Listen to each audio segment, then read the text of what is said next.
আসামি পক্ষ তাদের যুক্তিতর্ক তুলে ধরেছেন, প্রসিকিউশনের পক্ষ থেকে আমরা আমাদের যুক্তিতর্ক তুলে ধরেছি এবং আমরা বিশেষভাবে আদালতের কাছে যে বক্তব্যটা রেখেছি সেটা হচ্ছে যে চার্জ গঠনের আদেশ যেটা হয়েছে, প্রাইমা ফেসি হাসানুল হক ইনুর বিরুদ্ধে যে সমস্ত সাক্ষ্য প্রমাণ আছে সেগুলোর ভিত্তিতেই চার্জ গঠন করা হয়েছে। তারা এই প্রত্যেকটা এভিডেন্সের গুণগত মান নিয়ে আর্গুমেন্ট করার চেষ্টা করেছেন। ট্রাইব্যুনাল বলেছেন চার্জ গঠনের সময় সাক্ষ্য প্রমাণের গুণগত বিশ্লেষণ করার সুযোগ নেই, কারণ এটা একটা পূর্ণাঙ্গ বিচারের মাধ্যমে, ট্রায়ালের মাধ্যমে কেবলমাত্র সেটা করা সম্ভব। সেই কারণে তাদের চার্জ গঠনের আদেশের বিরুদ্ধে যে রিভিউ পিটিশন ছিল সেটাকে খারিজ করে দিয়েছেন। সেই রিভিউ পিটিশনে তারা 3টি মারাত্মক কমেন্ট করেছিলেন বা স্টেটমেন্ট লিখেছিলেন, যেটার ব্যাপারে প্রসিকিউশনের পক্ষ থেকে আমরা তীব্র আপত্তি জানিয়েছি। একটা হচ্ছে তারা এই সরকারের আইন প্রণয়নের ক্ষমতা, অর্ডিন্যান্স জারির ক্ষমতা, সেটাকে তারা বলার চেষ্টা করেছেন এটা যথার্থ না। একটা জায়গায় তারা জুলাই বিপ্লবকে, জুলাইয়ের যে গণ অভ্যুত্থান সেটাকে তারা সো কল্ড বলার চেষ্টা করেছেন এবং এই দুটো শব্দ বলার মাধ্যমে আমরা বলেছি যে তারা শুধুমাত্র আদালতেরই অবমাননা করেননি, একই সাথে রাষ্ট্রদ্রোহিতা এবং জুলাই বিপ্লবকে ছোট করা, এটা সেডিশাস, কন্টেমশাস এবং এটা কোনো অবস্থাতেই গ্রহণযোগ্য না। তারা রাষ্ট্রের অস্তিত্বের বিরুদ্ধে অবস্থান নিয়েছেন এবং তারা এই সমস্ত কথা বলার মাধ্যমে প্রকৃত অর্থে জুলাই আগস্টে যে গণহত্যায় তাদের সম্পৃক্ততা সেইগুলোকে জাস্টিফাই করার চেষ্টা করেছেন। আদালত সেগুলো আমলে নিয়েছেন এবং তারা বলেছেন যে এই তাদের যে কমেন্টগুলো, সেই কমেন্টগুলোর ব্যাপারে আদালত তার অবজারভেশন, তার পর্যবেক্ষণ, তার আদেশের মধ্যে এটা থাকবে। আজকে সেই রিভিউ পিটিশন খারিজ হওয়ার পরে আমাদের যে সূচনা বক্তব্য অর্থাৎ ওপেনিং স্টেটমেন্ট সেটা উপস্থাপন করা হয়েছে আদালতে।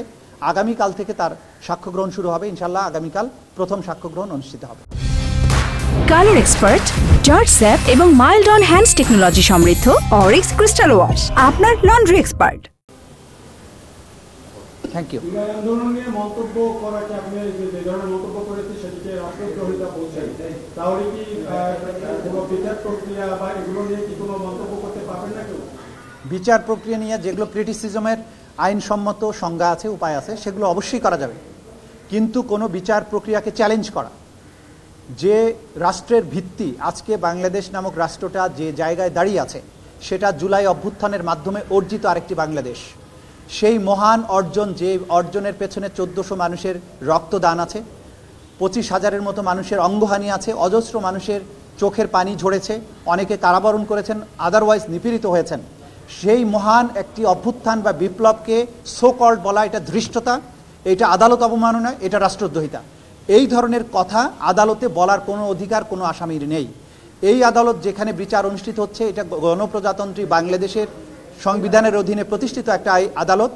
এই ট্রাইব্যুনালের যে আইন সেটা 1973 সালে স্পেশাল একটা আইন, ক্রাইমস ট্রাইব্যুনালস অ্যাক্ট 1973, এটা সংবিধান দ্বারা সুরক্ষিত।